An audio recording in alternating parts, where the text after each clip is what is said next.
안녕하십니까. 오늘은 윤리학연구소 135번째 이야기를 하도록 하겠습니다. 제가 윤리학연구소를 유튜브를 하면서 목표는 이론론이에요. 목표는 이론. 우리는 지금 알고 있었던 기존에 있어서의 이원론의 세계는 분리되어 있기 때문에 우리는 수시로 분리되어 있는 것이 당연한 걸로 생각을 하고 있는데 저는 그렇게 보지 않는다고 그랬습니다. 이 세계는 우리는 불교의 공이나 힌두교의 인드라망처럼 이 모든 게 같이 연결이 돼 있다고 그랬어요. 그래서 제가 유기적 연관 관계가 있다라고 이렇게 말을 하고 있습니다. 어제 제가 집사람하고 본 게 아바타, 이게 불과체예요. 불과체. 어제 가서 봤는데 거기도 결국은 뭐냐면은 모든 것이 관계의 망으로 이루어져 있습니다. 이 얘기예요.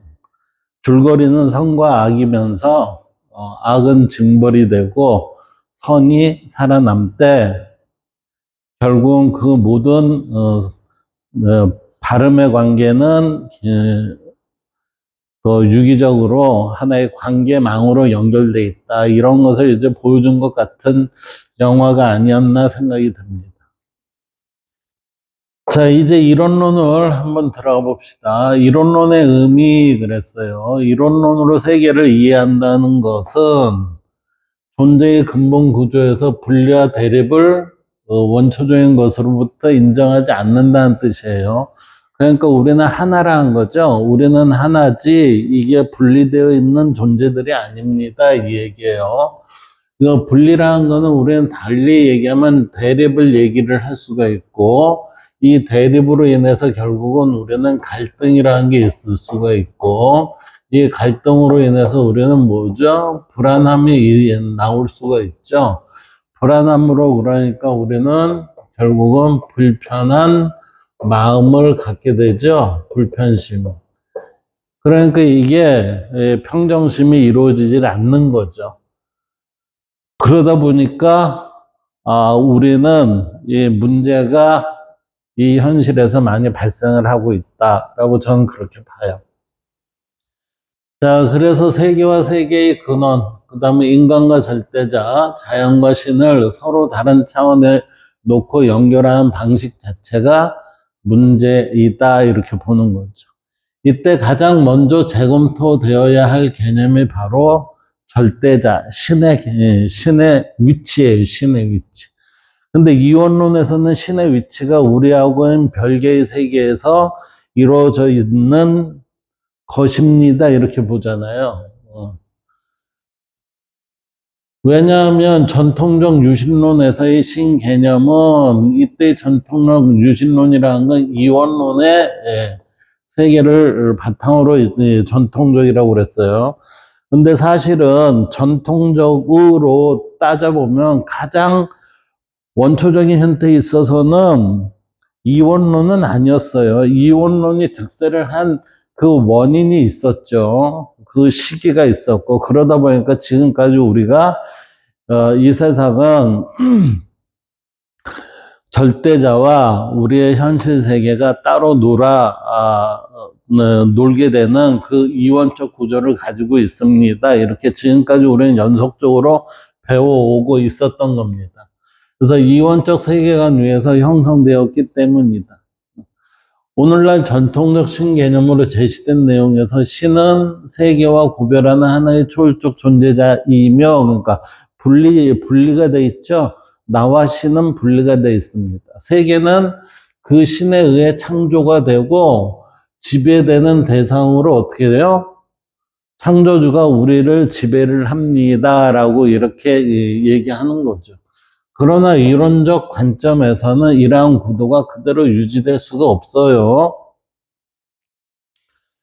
만일 신이 세계와 분리된 하나의 존재라면 신과 세계 사이에는 필연적으로 경계와 거리, 그러한 것이 있을 수밖에 없다 이 얘기예요. 그래서 이원성이 발생이 돼요.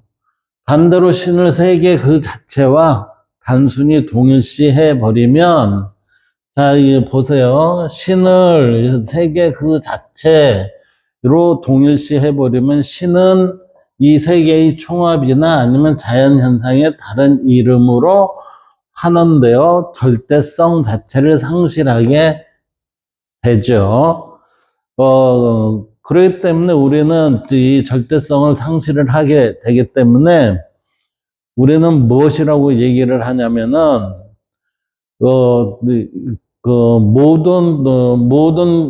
모든 것이 다 신입니다라고 이렇게, 신의 속성이 아니라 신입니다. 이렇게 말을 할 수가 있을 수 있다는 거죠.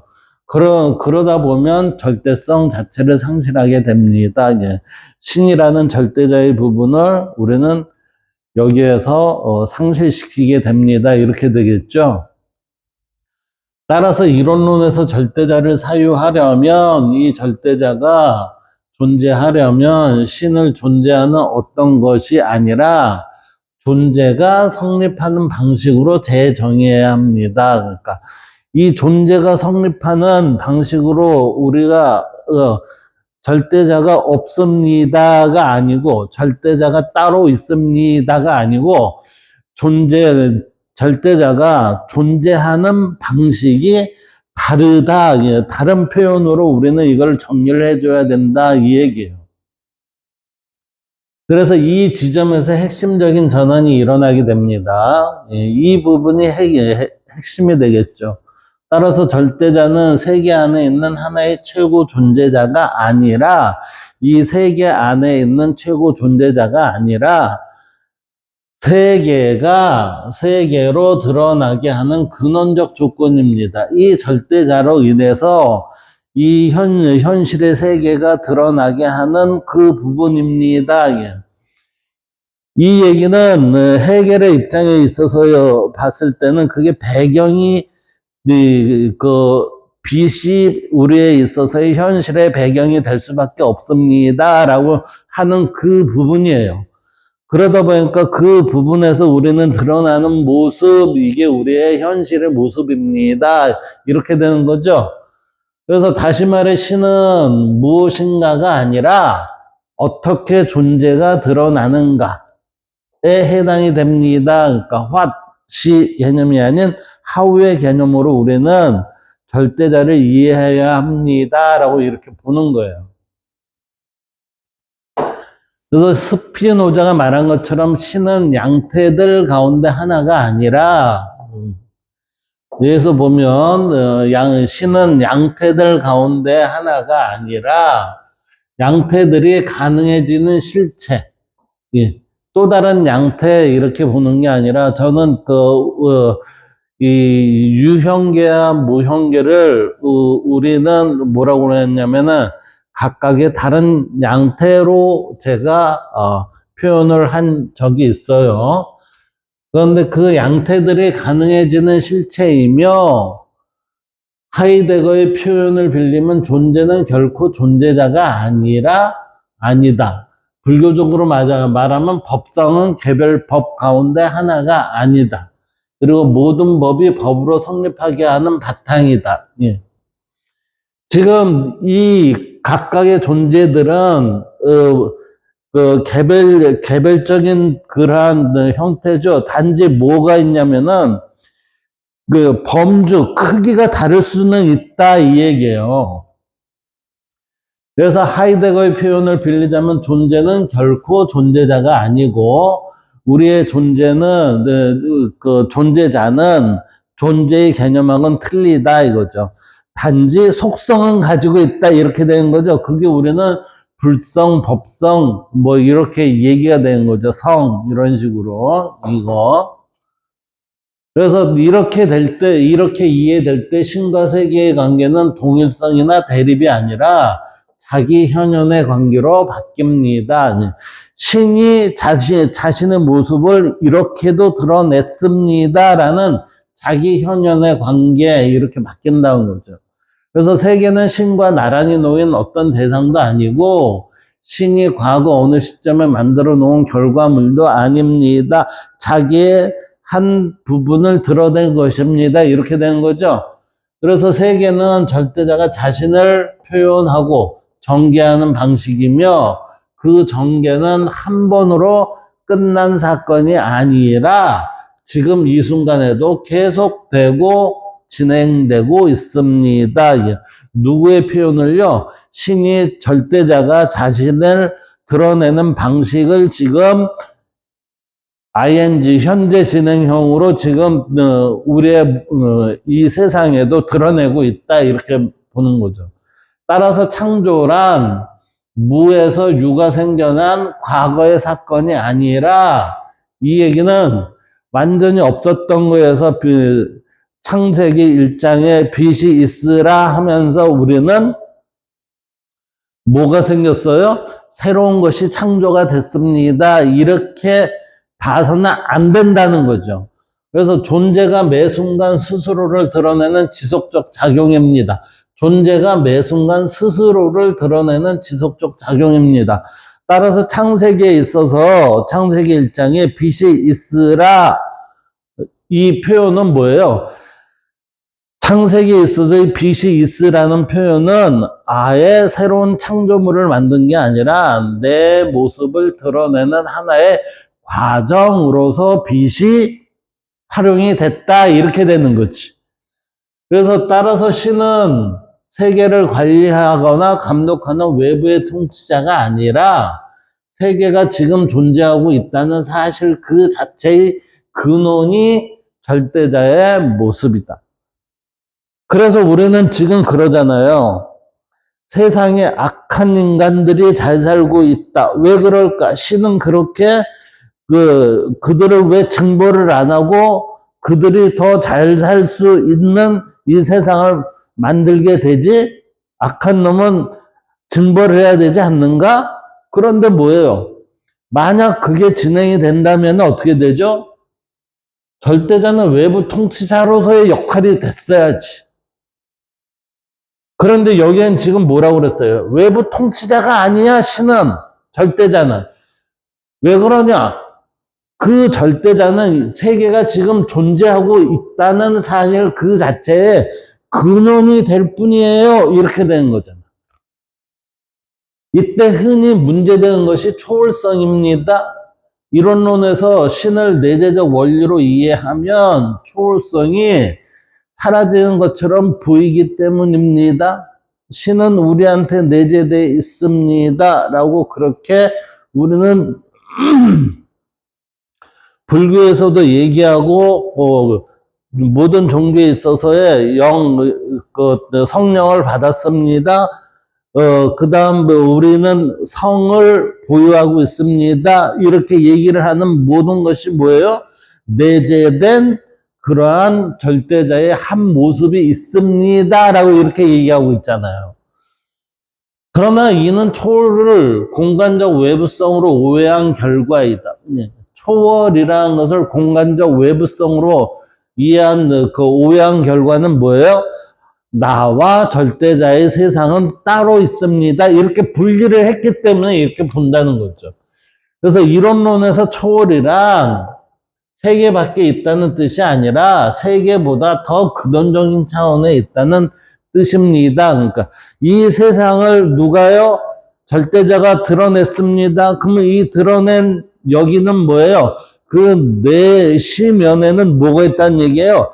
절대자가 그 시면에 존재해 있습니다. 이 존재된 절대자에서 우리는 하나의 절대자가 드러내는 모습 중에 일부가 우리의 이 지금의 현실입니다. 이렇게 보는 거지. 그것은 마치 규칙이 경기장 밖에 있지 않으면서도 경기를 가능하게 하듯이 문법이 문장 밖에 있지 않으면서도 문장을 성립시키듯이 절대자는 세계 안에 있으면서 동시에 세계보다 근원적이라는 이러한 비유로 나타낼 수 있다라는 거지. 이것이 흔히 말하는 초월적 뭐예요? 내재성이라는 거예요. 초월적 내재성.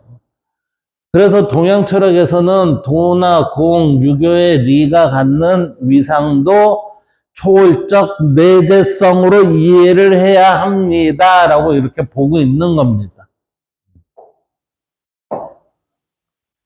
이러한 이해는 신의 인격성 문제에도 변화를 요구하죠. 신은 인격적 존재입니다. 라고 하니까 사람과 같은 형태에 있어서의 그러한 모습으로 우리가 어떤 도구를 만들듯이 이 세상을 만들었습니다. 라고 이렇게 제작했습니다. 이렇게 생각을 했었던 부분이 있었는데 여기에서 이론론은 변화를 요구를 해요. 그래서 이론론에서 신을 의지를 가진 인격적 주체로 상정하면 다시금 신과 세계의 분리가 발생이 돼요. 그렇다고 신을 단순한 비인격적 법칙이나 기계적 원리로 환원할 수도 없어요. 왜 그러냐면 그렇게 되면 초월적, 절대자의 초월성이라는 게 우리는 이게 상실 개념으로 드러나기 때문에. 그래서 이론적 절대자는 의지를 행사하는 주체라기보다는 의지와 판단, 목적성이 발생하기 이전의 근원적 어떤 장에 가깝다. 그 근원적 장을 우리는 지금 양자역학에서 이걸 뭐라고 얘기를 해요? 아, 이게 뭔가의 얽힘이 있습니다. 예, 얽힘의 장이 있습니다. 이렇게 보고 있잖아요. 그 근원적 장에 가깝다. 그래서 불교에서 말하는 무심은 무질서가 아니며 노자의 무의는 방임이 아닙니다. 이는 인격 이전의 차원에서, 여기 보세요. 인격 이전의 차원에서 작동하는 질서입니다. 이 작동한 질서는 필연이되 생명력을 잃지 않는 구조입니다. 그랬어요. 그래서 제가 여기에서의 일지사상을 무슨 철학이요? 예, 발음의 철학이라고 그랬어요. 그러면 인격 이전의 차원에서 작동하는 이 질서가 뭐가 되겠어요? 그건 발음이에요, 발음. 이 발음이라는 게 뭐죠? 질서가 된다는 거지. 예. 따라서 여기에서 불교에서 무심이라는 건 마음이 없다는 게 아니라 다른 마음의 활용이 우리는 무심 이렇게 되는 거고, 무위라는 거는 행위가 없다는 게 아니라 바른 행위를 하는 것, 그것을 우리는 무위라고 얘기하는 거예요. 따라서 우리는 발음의 형태에 있어서 진행이 되는 모든 것을 우리는 뭐라고 해요? 자연스럽다라고 얘기를 하는 거죠. 이러한 절대자 이해 속에서 인간의 위치 또한 근본적으로 달라져요. 인간은 신 앞에 서서 명령을 기다리는 존재가 아니라 이미 그 절대자의 자기 현현 속에 포함된 존재이죠. 따라서 뭐라고 그랬어요? 해겔이 우리는 광명 공간의 빈터에 현현되어 있는 존재자, 현 존재의 하나일 뿐입니다. 라고 이렇게 표현하고 있잖아요. 따라서 종교적 과제는 신에게 나아가는 이동의 문제가 아니라 이미 우리는 신 하나 있어요. 신과 함께 있어요. 그 안에 있으면서도 있고 있는 것을 자각하는 문제. 우리는 플라톤의 이데아를 얘기를 하면 플라톤의 이데아는 뭐죠? 우리는 그 이전에 이데아라는 세계가 있었습니다. 그래서 우리는 만물이 생성이 되었고 태어남과 동시에 우리는 육체, 물질로 인해서 얻어진 우리의 육신으로 인해서 이데아를 망실했습니다. 이러잖아요. 따라서 이데아를 우리가 다시 잊지 않기 위해서는 회귀를 해야 합니다라고 얘기를 하죠.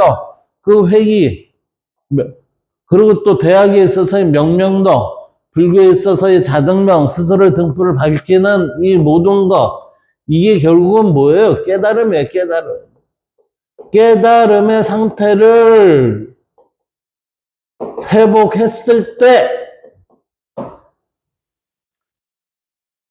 그때 우리는 잊고 있는 것을 자각하게 됩니다라고 하는 거죠. 그래서 구원이나 해탈, 깨달음은 새로운 무엇을 얻는 일이 아니라, 새로운 무엇을 얻는 일이 아니라, 본래 그랬던 질서를 회복하고, 본래 그랬던 질서를 회복한다는 얘기는, 본래 그랬던 질서는 뭐예요? 발음의 질서예요. 발음의 질서. 발음의 질서를 회복하고 알아차리는 일이다. 그런 것을 우리는 명심견성, 직지인심, 지성의 빛이라는 표현들이 모두 이 지점을 가리킵니다. 윤리 역시 외부에서 부과되는 명령의 형태를 취하지 않아요. 절대자가 외부의 인격적 통치자가 아니므로 윤리는 계명준수, 자, 이 경계하며 분명해진 경계하며 명으로 우리한테 주어진 도덕적 명령을 따르고 지키는 이러한 문제가 아니다 이거죠. 마치 이 얘기는 뭐냐면은 우리의 그 기독교에 있어서의 십계명이 우리는 절대자가 우리한테 주어진 것입니다. 따라서 우리는 절대자에게 받은 10개의 계명을 우리는 준수를 해야 합니다. 라고 이렇게 표현을 해왔던 것이 잘못됐다 이거예요, 이게. 이러한 계명 준수는 존재의 구조와 조화를 이루는 삶의 방식이 됩니다. 이건 계명 준수의 문제가 아니라 절대자가 우리한테 그렇게 지켜야 합니다라고 준 게 아니라 존재의 발음의 질서를 깨지 않기 위해서 그것을 우리는 지켜야 합니다라는 그 형태의 모습이 이거라는 거예요, 이게. 그게 뭐냐면 존재의 구조와 조화를 이루는 삶의 방식이 윤리라는 거지. 그래서 윤리라는 거는 존재의 근원적 질서를 우리한테 드러내는 하나의 도구가 되는 거예요.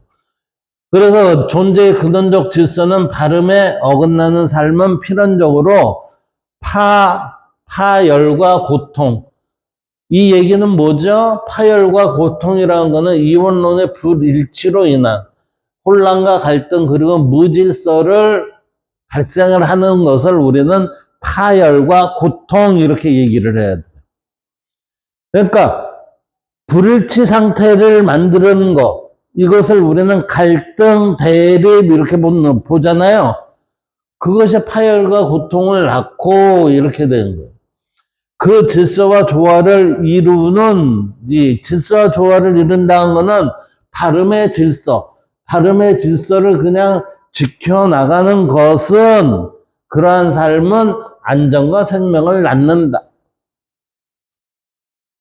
따라서 일치된 삶을 사는 것은 우리는 이론론적 일치라고 얘기할 수 있고, 파열과 고통은 우리가 분리의 개념을 가지면서 우리는 어쩔 수 없이 그러한 파열과 고통을 우리 스스로에게 그것을 당연하게 여기게끔 그게 주어졌다는 거죠.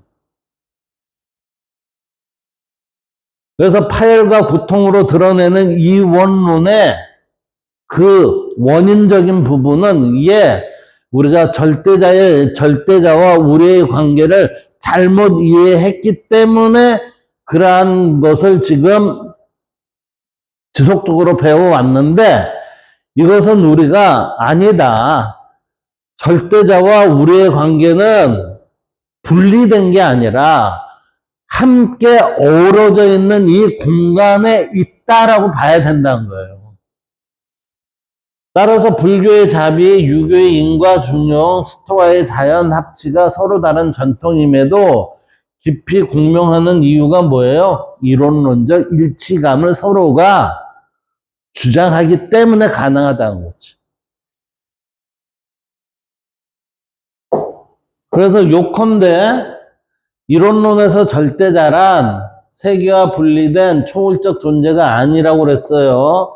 분리된 초월적 존재가 아니라 세계가 스스로를 드러내고 성립시키는 근원적 통일성이며, 근원적 통일성, 근원적 질서 그랬잖아요. 그 인간은 이 근원적 통일성 앞에, 그 앞에 서서 복종하는 존재가 아니라, 근원적 통일성에 복종하는 존재가 아니라 그 안에서, 근원적 통일성 안에서 깨어나는 존재입니다라고 보는 거지. 그래서 이 이해 속에서 신은 사라지지 않고 오히려 신은 더 이상 하나의 대상이 아니라 우리의 외부적, 외재적 대상이 아니라 존재 전체를 가능하게 하는 근원적 질서의 가장 깊은 차원으로 사유가 돼야 한다라고 이렇게 보는 거예요. 그 다음 이론론에 이러한 사유를 우리는 내재적으로 초월적인 게 함께 공존이 되고 있는 그 모습을 우리는 뭐라고 해요? 내재적 초월성 이렇게 본다는 거예요. 그렇다면 이론론의 내재적 초월성과 자연 그리고 인간의 관계는 어떤가 한번 봅시다. 이 얘기는 결국은 뭐죠? 이론론적으로 보는 절대자와 자연 그리고 인간의 관계, 이들의 관계는 우리는 뭐로 이어졌다고 그랬어요? 발음의 관계.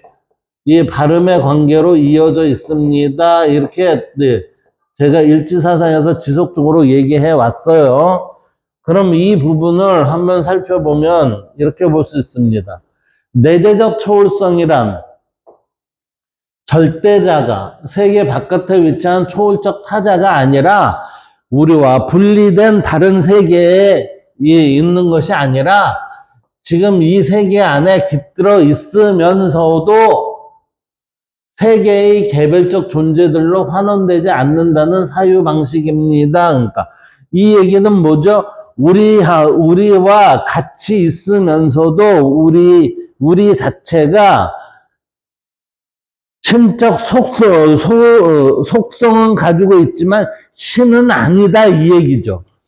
그래서 이는 초월을 위치의 문제로 이해하지 않고 차원의 문제로 이해하는 전환에서 비롯됩니다. 그러니까 위치로 이해를 하면 나와 다른 곳에 있습니다 하니까 천당은 우리가 천당과 우리의 현실의 모습은 따로 놀아야 됩니다. 이렇게 이해하고 있잖아요. 지금 이혼론의 입장에서는. 근데 그게 아니라 차원의 문제로 이해하는 전환에서 비롯됩니다.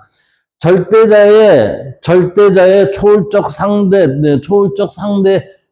내재적 초월성을 가지고 있는 그 부분에서 우리가 드러나는 현현이 자연이고 자연에서 또 드러나는 현현이 인간입니다라고 해서 이것을 차원의 문제로 지금 바꾸고 있어요.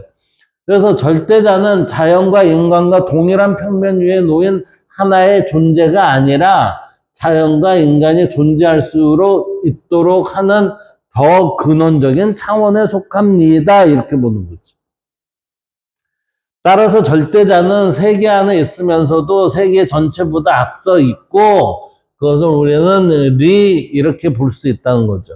그래서 이 절대자는 참된 리이기 때문에 우리는 바른 것이기 때문에 우리는 이걸 진리라고 이 진리의 모습은 언제나 발음에 입각합니다 라고 이렇게 봐야 된다는 거예요. 그래서 모든 것 속에 있으면서도 지금 세계 전체보다 앞서 있고 그러니까 이 세계보다 앞서 있는 참된 진리가 있고 모든 것 속에 있으면서도 이 모든 것 속에 있다는 거는 그걸 우리는 성이라고 얘기했잖아요. 그래서 모든 것 속에 있으면서도 어떤 하나의 것으로 고정되지 않습니다. 그러니까 절대자는 내재적 초월성인데 이 내재적 초월성이 참된 이치입니다. 참된 이치의 속성은 뭐예요? 발음의 질서입니다. 이 발음의 질서에서 드러난 것이 자연인데 이 자연의 발음 질서 속에 또 드러난 것, 그것이 뭐예요? 인간의 모습입니다. 이렇게 된 거예요. 인간들은 모든 만물 중에 하나이잖아요. 따라서 모든 만물 속에 있으면서도 어떤 하나의 것으로 고정되지 않는 것, 그것을 우리는 절대자, 이렇게 얘기할 수 있다는 거죠. 이러한 내재적 초월성의 관점에서 자연은 더 이상 신이 만든 대상이나 인간이 지배해야 할 객체로 이해되지 않습니다. 그러니까 자연은 더불어 우리와 함께 있는 거지 더 이상 신이 만든 대상이거나 인간이 신을 대신해서 우리가 자연을 통제해야 됩니다. 관리해야 됩니다. 그런 관점은 아니다 이거죠.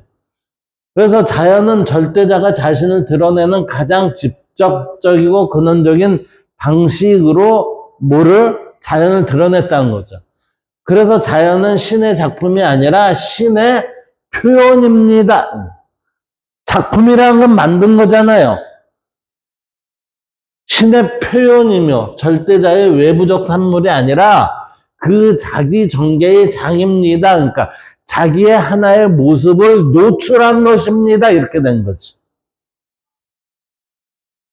그래서 바람이 불고 생명이 태어나고 변화 소멸이 반복되는 자연의 과정들은 어떤 외부 의지의 명령에 의해 작동하는 것이 아니라 존재 그 자체가 스스로를 펼쳐 보이는 운동이다.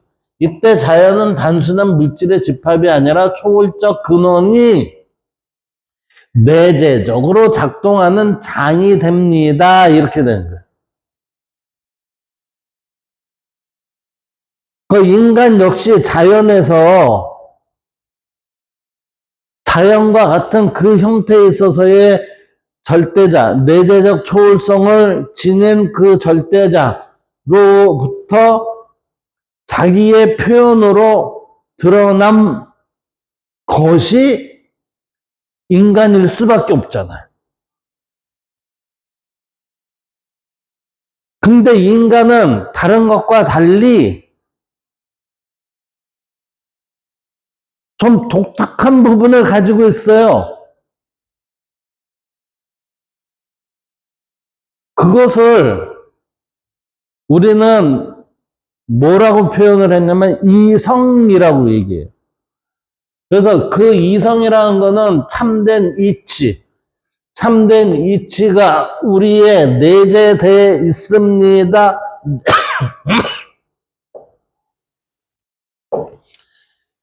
참된 이치가 우리에게 내재되어 있습니다. 라고 얘기를 하죠. 그 내재되어 있는 부분, 그 내재되어 있는 부분이 성인데 그 성은 내가 본래는 내재적 초월성에 따르면은 발음의 질서에 의거해서 그 모습이 보존돼 있어야 돼요.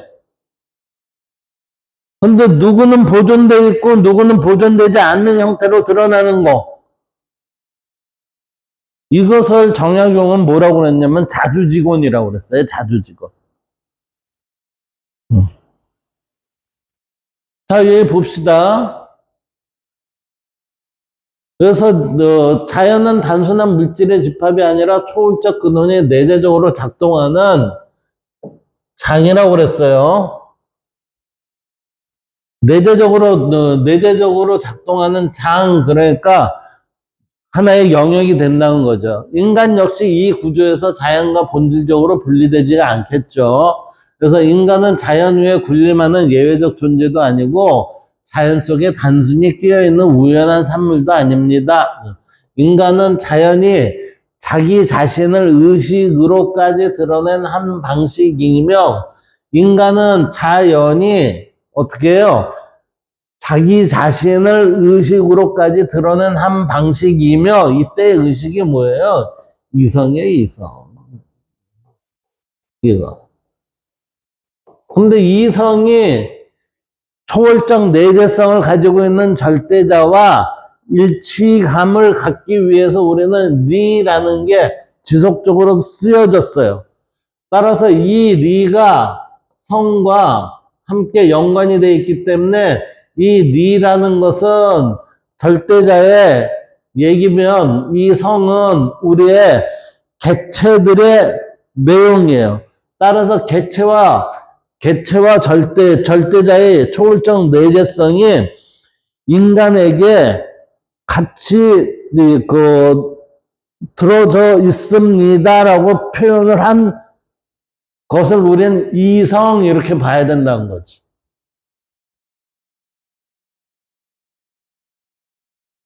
따라서 인간의 의식은 그랬어요. 이성은 절대자와 자연 사이에 다리를 놓는 매개가 아니라 애초에 그 동일한 근원에서 발생한 내적 표현입니다. 이렇게 된 거예요.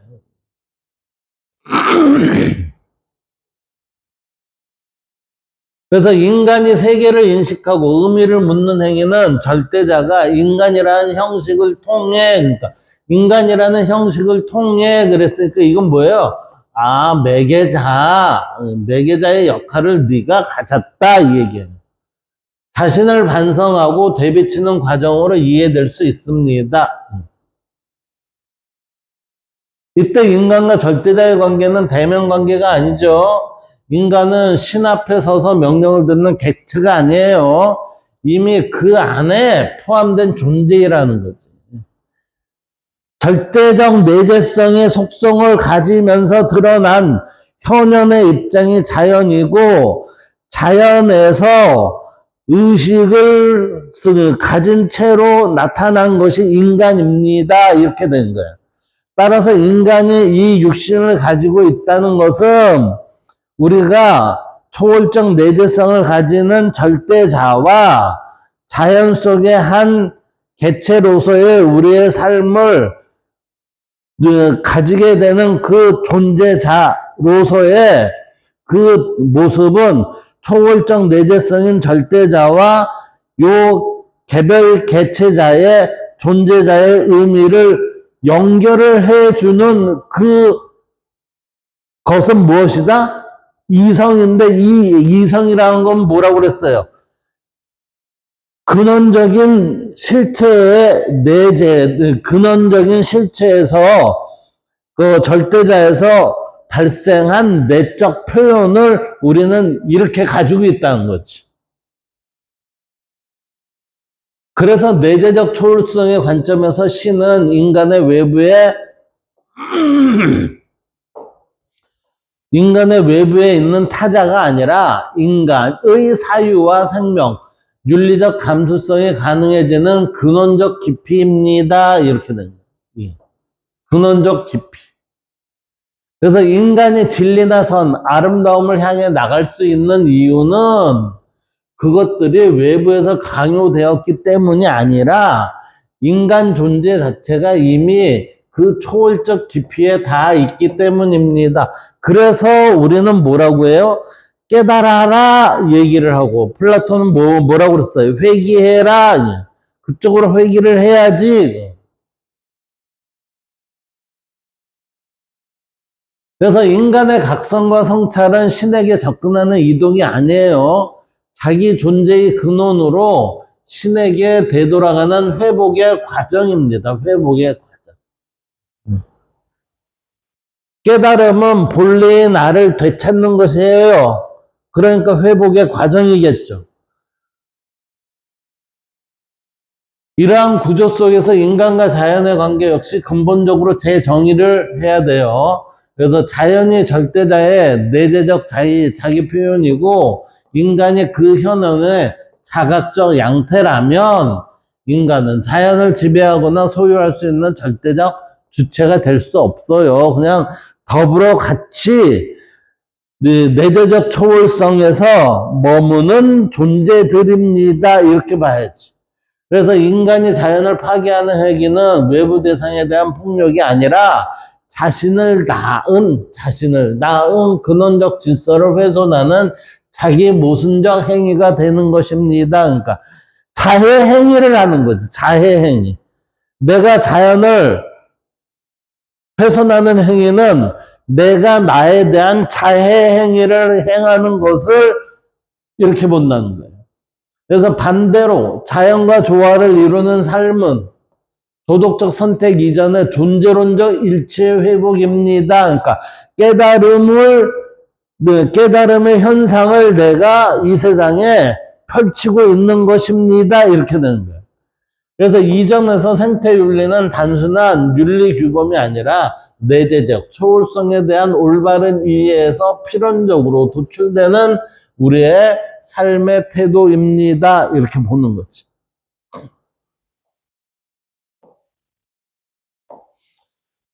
그래서 내재적 초월성은 또한 인간의 자유를 새롭게 이해하게 만들어요. 그래서 자유는 절대자의 질서로부터 벗어나는 자율성이 아니라 네 멋대로 하는 게 아니라 인간 멋대로 하는 게 아니라 그 질서를 무슨 질서요? 내재적 초월성에 근거한 그 발음의 질서를 자각적으로 따를 수 있는 능력이 그게 자유라는 거예요. 자연과의 더불어 함께하는 것, 다른 사람들과의 자리이타적인 관계, 그 모든 것, 그 다음에 스스로의 신독과 중용의 태도, 이러한 것들은 무엇이냐면은 자연스러움이에요. 그거는 자연스러움이라는 거는 무신과 무위의 형태이자 바른 질서를 드러내는 작업이라는 거지. 그래서 이는 자유라는 거는 그러한 바른 질서를 내가 제대로 행할 수 있음을 나타냈을 때를 그걸 자유라는 거예요. 그래서 이는 결정론적 필연의 복종도 아니고 무규범적 임의성도 아니다. 인간은 절대자의 내재적 질서 속에서 태어나지만 그 질서를 의식하고 책임질 수 있는 존재로서 이 얘기는 뭐예요? 책임감이 따르는 자율적 존재입니다. 그러니까 우리 인간은 네가 한 행위에 대해서, 언행에 대해서 너는 책임을 질 줄 알아야 돼. 그게 너의 자유의 기본 틀로 들어 있어야 돼. 이 얘기예요. 바로 이 지점에서 인간은 자연과 동일한 근원에 속하며 자연과는 다른 윤리적 차원을 갖습니다.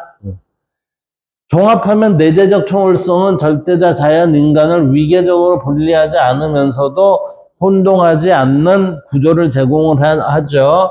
따라서 절대자는 자연과 인간 안에 내재하지만 그 어느 곳으로도 이 환원은 이게 지금 자연과 인간 안에 내재하지만 속성으로 우리는 절대자의 동일한 형태의 일치감을 갖는 속성이 있어요. 어떤 궁극적 근원적 실제를 그것이 드러나는 개별 현상이 아니라 개별 현상이나 부분으로 줄여서 설명하거나 동일시해버리는 그게 아니라 어느 것으로도 환원되지 않는 근원이며 그 무엇으로의 절대자이며 자연은 그 근원이 자기 자신을 펼쳐 보이는 장이고 인간은 그 펼침을 자각하고 책임질 수 있는 표현입니다. 이렇게. 따라서 이 셋의 관계는 지배와 복종, 주체와 개체의 관계가 아니라 무슨 관계냐면 보세요. 절대자가 근원이고 자연은 이 근원의 현현입니다. 따라서 이 현현에서 드러난 인간은 자각을 가지고 있는 한 부분이라는 거죠. 그래서 근원과 표현과 자각이라는 하나의 연속적 구조로 우리는 절대자와 자연과 인간을 이해해야 합니다. 라고 되는 거예요. 이때 절대자와 표현과 자각에 있어서의 이 연결 구조인 이거의 표현은, 이 모습은 뭐예요? 발음의 질서예요. 발음의 질서. 발음의 질서 속에서 우리는 절대자와 자연과 인간이 하나됨을 알 수가 있는 거죠. 그 알 수 있는 하나됨을 우리는 이론론 이렇게 얘기하는 거예요. 이론론.